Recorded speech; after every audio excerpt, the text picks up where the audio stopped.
Kapil, hello hello. ये हाँ किस सर वो मैं हाँ सर। देख रहा हाँ वो हूँ हाँ वो ऑप्शन देख। ये नियम किसी ने जमा कुछ करना है। ये किसी ने कुछ किया है? क्या होते भाई?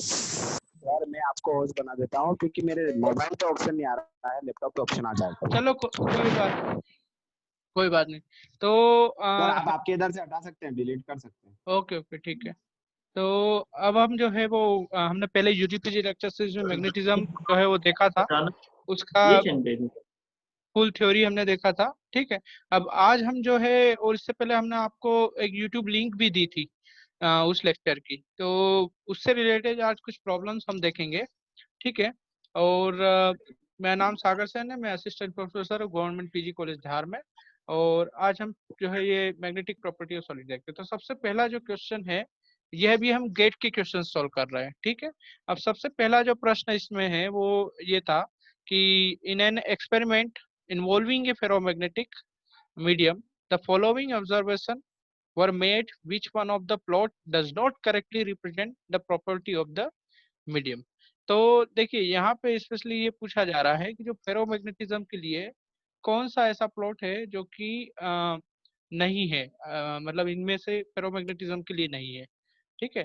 तो इसमें से सबसे पहले अगर हम बात करते हैं तो ये जो प्लॉट आप देख रहे हैं, ये क्या है? Spontaneous magnetisation versus 1/Tc।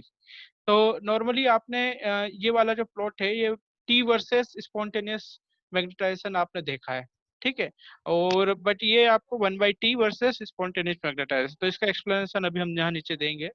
ये वाला तो आपने देखा ही है, हिस्टैरिसीस लूप है। ठीक है। ये हिस्टैरिसीस लूप फेरोमैग्नेटिज्म का जो है वो ट्रेडमार्क है। मतलब एक तरह से अगर हम फेरोमैग्नेटिज्म के लिए देखें तो सबसे पहले आपको हिस्टैरिसीस लूप जो है एम वर्सेस एच जो है हिस्टैरिसीस लूप, ये कैरेक्टरिस्टिक्स है फेरोमैग्नेटिक मटेरियल के लिए। या अगर आपको कोई भी मैग्नेटिक मटेरियल है या नहीं, उसके लिए आपको अगर देखना है तो एम वर्सेस एच ग्राफ हम देखते हैं। ठीक है। तो ये वाला तो फेरोमैग्नेटिज्म के लिए ट्रेडमार्क है, ये तो आपको सभी को पता है। अब इसके बाद में हम देख रहे हैं तीसरा जो सी, ये यार इसमें कपिल आप ही बन जाओ होस्ट। ये क्या है, कपिल ही है होस्ट तो। हाँ। तो थर्ड वाला जो सी सब है, म्यूट ही है, सब म्यूट है, कोई ओके प्रॉब्लम नहीं है सर। ठीक है ठीक है। और जो सी है, ओके सी ओके। वाला जो आप ऑप्शंस देख रहे हैं, ये जो ससेप्टिबिलिटी वर्सेस टेम्परेचर जो दिखाई दे रहा है, ये किसके लिए? एंटी फेरोमैग्नेटिक मटेरियल के लिए होती है। ठीक है। यहाँ पर ये दिखाई दे रहा है। इसके अलावा जो स्पेसिफिक हिट वाला है जो ग्राफ आप देख रहे हो, ये भी फेरोमैग्नेटिज्म के लिए ही है। ये क्या है? सीवी जो है टी क्यूब के प्रोपोर्शनल होता है फेरोमैग्नेटिज्म के लिए, टी की पावर 3/2 के, सॉरी। तो फेरोमैग्नेटिज्म के लिए जो स्पेसिफिक हिट है टी की पावर 3/2 से प्रोपोर्शनल होती है। और ये उसी का ग्राफ दिखाई दे रहा है। ये आप देख सकते हैं। इसके प्रॉपर जो सॉल्यूशन है वो यहाँ मैंने लिखा हुआ है।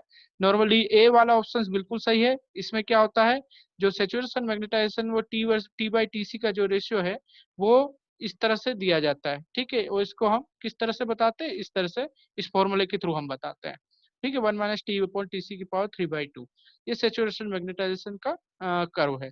अब उसी के बाद में अगर हम बात करें उसको 1/T के फॉर्म में लिखेंगे तो ये वाला जो फर्स्ट ऑप्शन है ये सही है, फेरोमैग्नेटिज्म के लिए ये ऑप्शन सही है। अब उसके बाद में सेकेंड वाला अगर हमने वो बता ही चुके हैं कि ये तो बिल्कुल सही है, फेरोमैग्नेटिज्म के लिए हिस्टैरिसीस लूप बिल्कुल सही है ये। और थर्ड वाला जो है एंटी फेरोमैग्नेटिक के लिए होता है, तो हमारा आंसर सी होगा। ठीक है। लेकिन एक्सप्लेनेशन मैं सभी का बता रहा हूँ। और डी वाला जो है सीबीटी की पावर 3/2 के प्रोपोर्शन होता है, ये भी फेरोमैग्नेटिज्म के लिए सही है। एंटी फेरोमैग्नेटिज्म के लिए ये ग्राफ जो है इस तरह से होता है। ठीक है। काई वर्सेस यहाँ काई है और वर्सेस टी है। ठीक है। वहीं अगर हम बात करें फेरोमैग्नेटिज्म के लिए, तो फेरोमैग्नेटिज्म के लिए यहाँ पर ये वाला जो है ये नहीं होता है। और सिंपली ये वाला जो पोर्शन है यही आता है। मतलब chi equal to C upon T - Tc जो है फेरोमैग्नेटिज्म के लिए अलाउड होता है या फिर वैलिड होता है। ठीक है। तो ये ससेप्टिबिलिटी होती है। और उसी के साथ में अगर हम बात करें ये एंटी फेरोमैग्नेटिक मटेरियल के लिए है।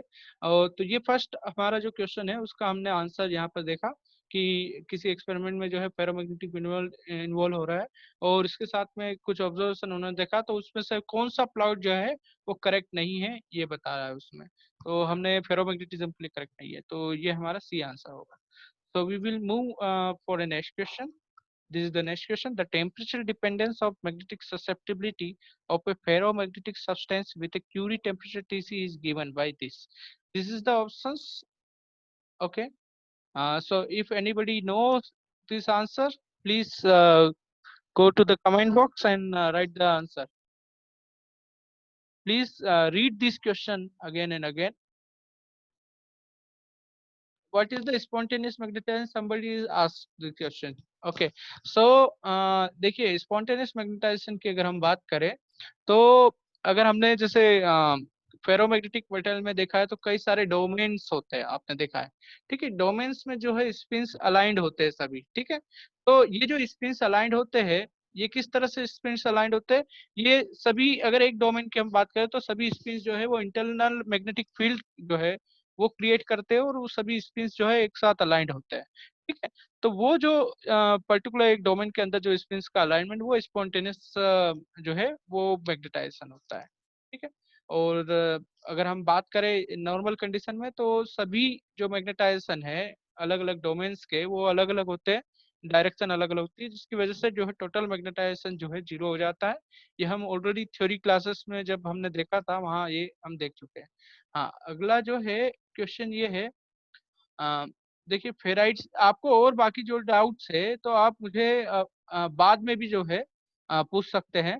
ठीक है, और मैं ये फेराइट की प्रॉपर्टीज क्या है ये मैं आपको बता दूंगा। नॉर्मली फेराइट्स वगैरह ये फेरी मैग्नेट्स में आते हैं। ठीक है, तो इसका हम जो है वो अगर आपको डाउट होता है कुछ तो मैं बाद में जो है आपको ये कंप्लीट डिटेल में बता सकता हूँ, क्योंकि अभी ये जो क्लास है प्रॉब्लम सॉल्यूशन क्लास है, इसमें हम ज्यादा क्वेश्चंस जो है वो इसी से रिलेटेड ले पाएंगे। The temperature dependence of magnetic susceptibility of ferromagnetic substance with a Curie temperature Tc is given by which options? So lots of people given the answer first.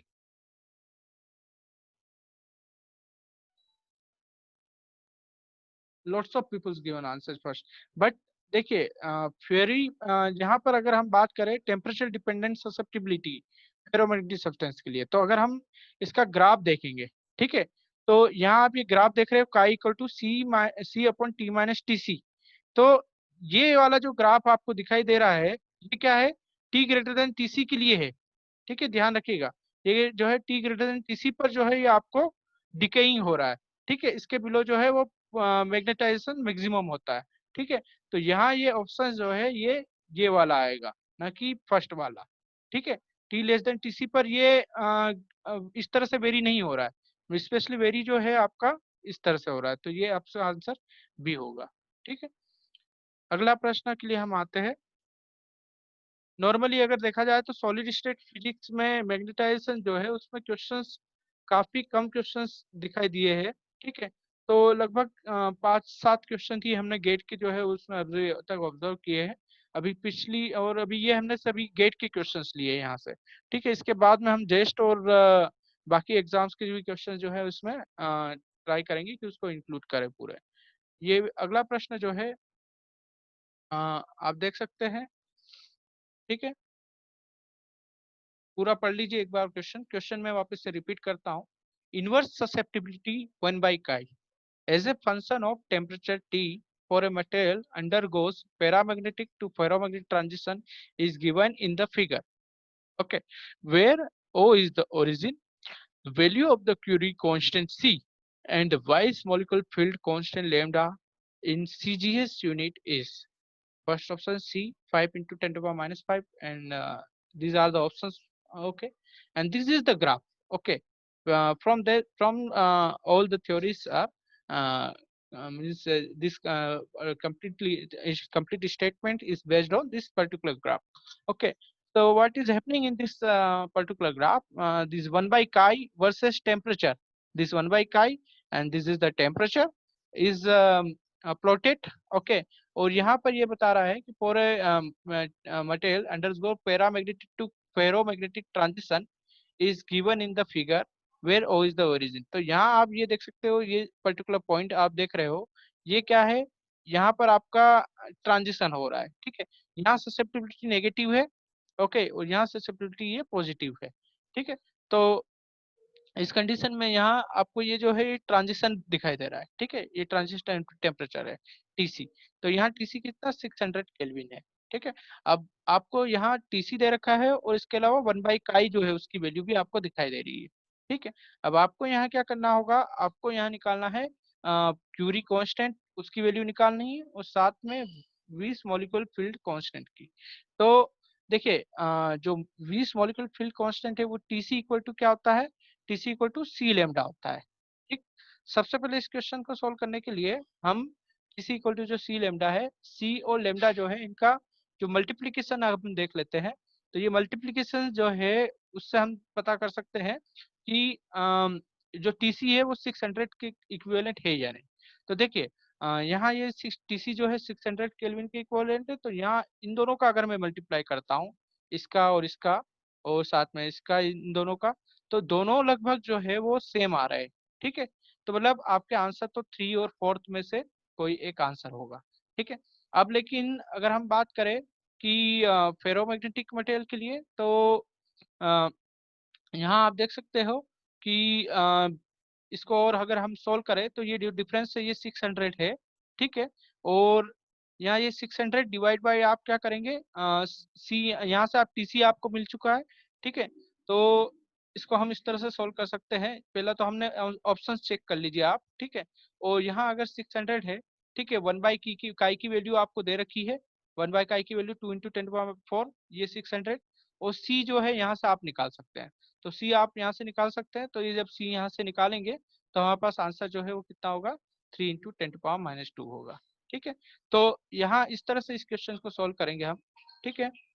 अब और सबसे इम्पोर्टेंट ये है कि पहले तो ऑप्शन से आप चेक कीजिए कि कौन सा आंसर इसमें से हो सकता है, इन दोनों में से आंसर कौन सा होगा उसके लिए हम यहाँ से इसको सॉल्व करेंगे। ठीक है।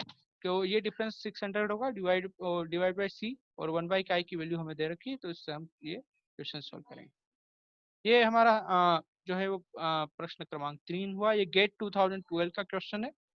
अगला प्रश्न जो है ये आप देख सकते हैं आपके स्क्रीन पे। प्रश्न जो है वो देखिए। Okay, so now this is the question. Okay, in this question, what they asking? Okay, for a Nikhil, यहाँ पर सभी हिंदी में समझ में आ रहा है ना, कोई किसी को रिपीट करने की जरूरत तो नहीं है इंग्लिश में?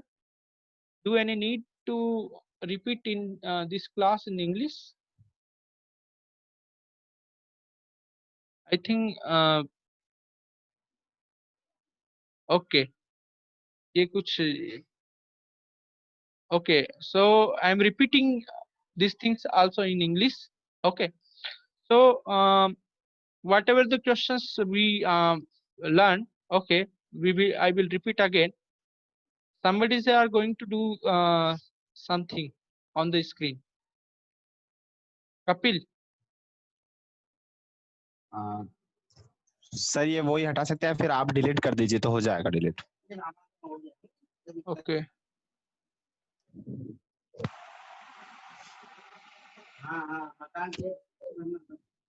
Okay. So now I am repeating again these questions in English. Okay. So first question is that, just wait. Okay. So this is the question.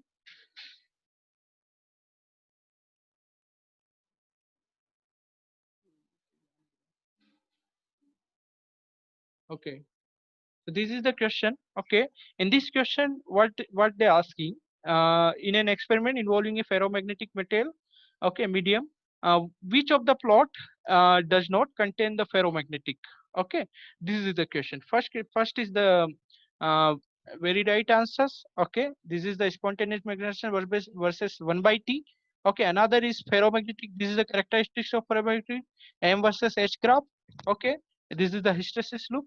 But this is the antiferromagnetic chi versus T graph. Okay, this is not including the ferromagnet. Okay, this is the first question, and this is the answer of first question. This is also explanation of the all theories, and I will also give this PDF on YouTube channel. Okay, so anybody want to get it, they can get from there. Okay, this is the next question. In this question, this is the temperature dependent magnetic susceptibility of ferromagnetic substance with a Curie temperature Tc is given by this. In this case, this is the hysteresis. This is the chi versus T graph of ferromagnetic material, okay, in which this particular plot is comes when T is greater than Tc. Okay, so this particular option's answer is B. Okay, another question is that inverse susceptibility is a function of temperature of is given in this particular plot.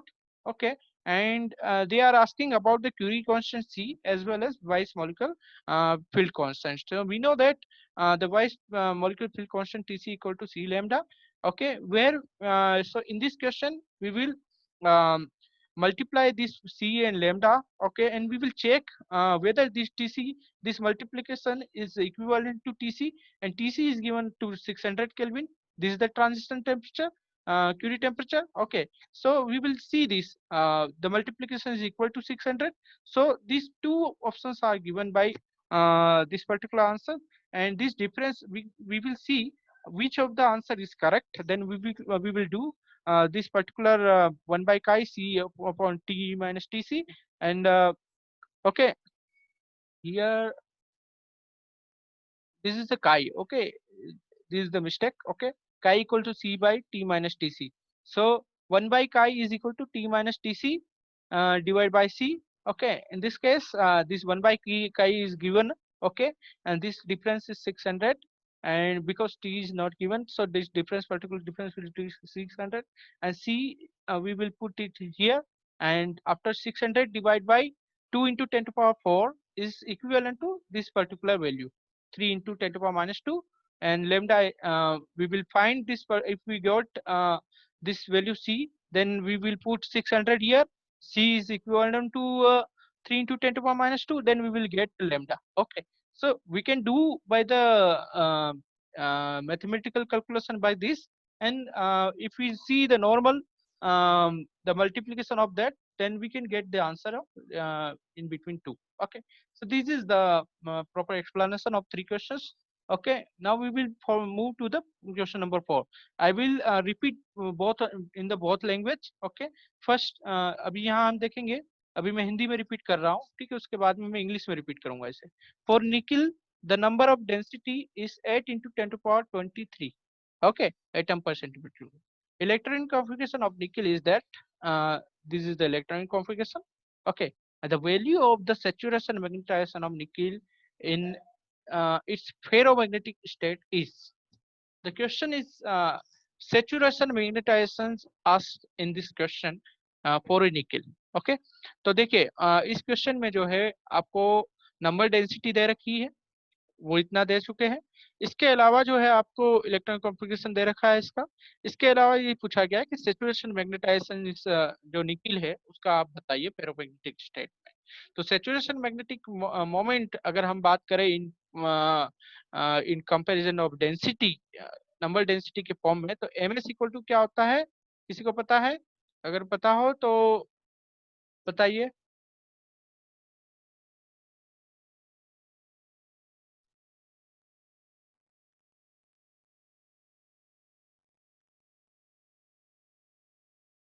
अगर किसी को पता है तो saturation magnetization, saturation magnetization ms equal to क्या होता है, n mu B होता है. ठीक है, तो सैचुरेशन मैग्नेटाइजेशन जो है वो ms equal to n mu B होता है. म्यू बी आपको पता है बोर मैग्नेट्रॉन होता है. ठीक है, n जो है वो क्या है, नंबर डेंसिटी है. ठीक, बट अगर आपको निकिल का मैग्नेटाइजेशन लेना है तो उसके साथ में मैग्नेटिक मोमेंट भी जो है उसमें इंक्लूड करना होगा. तो ms equal to n mu B है. ठीक है, और साथ में मैग्नेटिक मोमेंट ऑफ निकिल जो है उसका भी आ जाएगा. तो सैचुरेशन मैग्नेटाइजेशन अभी हमें यहाँ निकालना है. तो सबसे पहले हमने क्या किया, जो निकिल का जो मैग्नेटिक मोमेंट होता है वो क्या होता है, 0.6 होता है. ठीक, 0.6 म्यू बी होता है, एक तरह से उसको हम बोले 0.6 म्यू बी. तो 0.6 और म्यू बी की जगह क्या हो जाएगा, 92. वो रिकॉर्डिंग में आएगा नहीं तो एक क्वेश्चन छूट जाएगा. ठीक है, मैं वापस से जल्दी से रिकॉर्ड कर रहा हूँ. ठीक है, इसमें निकिल का नंबर डेंसिटी आपको दे रखा है और साथ में आपको सैचुरेशन मैग्नेटाइजेशन पूछा गया है. सैचुरेशन मैग्नेटाइजेशन जो है ms equal to n mu B होता है. n जो है वो आपको नंबर डेंसिटी गिवन है, म्यू बी आपको गिवन है, बट मैग्नेटाइजेशन जो है वो किसका, निकिल का हमें निकालना है. तो उसका मैग्नेटिक मोमेंट जो है 0.6 होता है, 0.6 म्यू बी होगा और इंटू n होगा. तो यहाँ आपको नंबर डेंसिटी जो है वो पुटअप करेंगे, ये पूरा कैलकुलेशन करेंगे और फाइनली हमें आंसर ms मिलेगा. अगला क्वेश्चन जो है हमने ये देखा था कि a solid material is found to have a temperature independent magnetic susceptibility chi equal to C. Which of the following is correct? If C is positive, the material is diamagnetic. This is perfectly incorrect answer. Okay, because diamagnetic material की susceptibility negative होती है, ठीक है। वहीं C अगर positive है तो material ferromagnetic होगा, बिल्कुल सही है, ठीक है, क्योंकि C अगर पॉजिटिव होगा तो काई जो है वो आपका पॉजिटिव होगा। ये कोई यार इनको हटा दीजिए जो महान है, तो ज्यादा पता चलेगा इसमें कपिल कि कौन कर रहा है ये सब। सर वो थोड़ा इंटरनली जाके देखना पड़ेगा और पता लग जाता है बाद में, तो इसको नहीं अगली तो बार से रिमूव कर देंगे ग्रुप में इनको से। जो है बाकी ग्रुप से भी हटाए तो इससे अच्छा, ऐसे लोगों को। हाँ हाँ बिल्कुल सर, बिल्कुल, है ये ना, जो बदतमीजी बर्दाश्त नहीं की जाएगी किसी की भी। पढ़ना नहीं चाहते तो ऐसे लोग बाकी भी क्यों इंटरप्ट कर रहे हैं बीच में, है ना। तो बेटर है कि इन लोगों को हटा ही ठीक, दो ऐसे लोगों को। तो हाँ सर, डायमैग्नेटिक के लिए ठीक है सर, ओके चलिए। डायमैग्नेटिक के लिए ससेप्टिबिलिटी नेगेटिव होती है, ठीक है। तो अगर नेगेटिव तो यहाँ सी आपको पॉजिटिव दे रखा था, तो उसके लिए यहाँ बोल रहे थे डायमैग्नेटिक मटेरियल होगा, तो ये गलत है, ठीक है। इसी तरह से फेरोमैग्नेटिक मटेरियल के लिए हम देखेंगे तो पॉजिटिव ससेप्टिबिलिटी होती है, जो कि सेकेंड आंसर हमारा सही है। और जो सुपर कंडक्टर्स है, ठीक है, उसके से ससेप्टिबिलिटी नेगेटिव -1 होती है, ठीक है। तो इस वजह से हमारा आंसर जो है वो बी होगा, ठीक है। और उसके बाद में नेक्स्ट क्वेश्चन जो है वो का इक्वल टू यहाँ high temperature magnetic susceptibility of a solid have ions with magnetic moment can be described by chi equal to C T upon T plus theta. With T is the absolute temperature and theta is a constant. The three behavior, that is paramagnetic, ferromagnetic, antiferromagnetic, are described respectively by. यहाँ ये पूछा गया, तो chi equal to देखिए ये options दे रखे, इसमें से आप अपना आंसर बताइए चैट बॉक्स में, क्या होना चाहिए इसका answer. Please give your answer. This is the susceptibility, okay, that is proportional to 1 by T plus theta. तो यहाँ पैरामैग्नेटिक मटेरियल फेरोमैग्नेटिक में एंटी फेरोमैग्नेटिक के लिए ये थीटा जो है वो किस तरह से होना चाहिए, ठीक है, ये आपको बताना है। इसमें क्या करना होगा, सबसे पहले अगर हमें पता है कि पैरामैग्नेटिक मटेरियल के लिए हम बात करें, तो पैरामैग्नेटिक मटेरियल के लिए काई इक्वल टू क्या होता है, सी बाई टी होता है, ठीक है। तो काई जो है सी बाई टी होगा, इस कंडीशन में क्या होगा, थीटा जो है वो 0 होना चाहिए, ठीक है। सेकंड जो है फेरोमैग्नेटिक मटेरियल के लिए T chi equal to C T minus theta होता है, तो थीटा क्या होना चाहिए, <0 होगा। एंटी फेरोमैग्नेटिक के लिए क्या होता है, chi equal to C upon T plus theta, तो थीटा क्या होना चाहिए, <0 होगा। ये ऑप्शन कौन सा मिल रहा है हमें, इसी आंसर जो है हमें सही आंसर देगा, ठीक है। तो इसी के साथ में आज जो है वो हमने लगभग 5 से 6 क्वेश्चन किए हैं, क्योंकि गेट में हमारे पास काफी कम क्वेश्चन इसमें दिखाई दिए हैं, ठीक है। इवन नेट में तो इसमें काफी कुछ मतलब काफी समय से जो है इसमें क्वेश्चंस नहीं आए हैं, ठीक है। तो हमने वो अभी जितने क्वेश्चंस हो सकते थे हमने यहाँ पे ट्राई किया कि उनको हम एक ही साथ जो है वो सॉल्व करने की कोशिश करें, ठीक है। लेकिन अभी जेस्ट के और इसके साथ में IIT जेम के कुछ क्वेश्चन जो है वो अभी बचे हुए हैं, वो हमें सॉल्व करना है। नेक्स्ट क्लास जो है उसमें हम बाकी प्रश्न भी जो है इसमें सॉल्व करने की कोशिश करेंगे, ठीक है। तो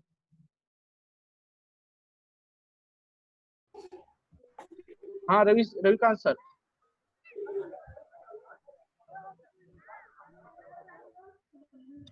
हेलो, किसी भी Yes, sir. पार्टिसिपेंट का अगर कोई भी क्वेश्चन हो इन क्वेश्चन को लेकर के तो आप पूछ सकते हैं। मैंने सबको अनम्यूट कर दिया है, आप अपना सेल्फ माइक्रोफोन ऑन करके ट्राई कर सकते हैं। Hello sir. हाँ बोलिए बेटा। सर क्वेश्चन नंबर 3 में डिफरेंस 600 केल्विन कैसे लिया, वो तो